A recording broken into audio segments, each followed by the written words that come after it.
હું અને તમે આ જગ્યા છોડતા પૂર્વે ઓક્ટોબરની કઈ તારીખે ઘાટલોડિયા સ્થિત મુખ્યમંત્રીના બંગલે 15-20 હજાર માણસ લઈને જવાના, આનો જો સંકલ્પ કરીએ તો જ મારું બોલવું તમારું સાંભળવું લેખે લાગે.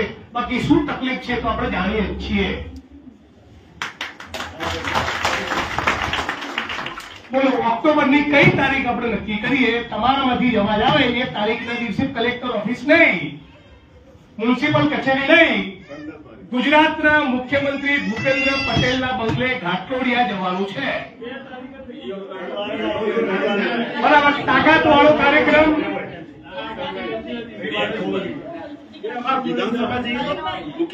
8 તારીખે વિધાનસભામાં તો આવો જ, તેના પછી વધુ મહિનો 1.5 મહિનો તૈયારી કરીએ અને મોટી તાકાત વાળો કાર્યક્રમ કરીએ કે પાર તાપી રિવરફ્રન્ટમાં નસવાડી છોટાઉદેપુરના હાઇડ્રો પાવરના પ્રોજેક્ટમાં, આ બંને પ્રોજેક્ટમાં થઈને તમે 1,25,000 આદિવાસીઓને ઉજાડવા માંગો છો.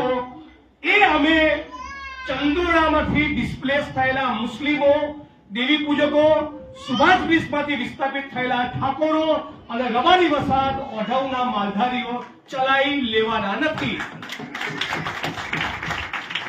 અત્યાર સુધી જે 15-20 હજાર મકાન તોડ્યા, એમાંના 95% મકાન રબારી સમાજના છે, મુસ્લિમ સમાજના છે, ઠાકોર સમાજના છે, દેવી પૂજક સમાજના છે, મદારી સમાજના છે અને દલિત સમાજના છે.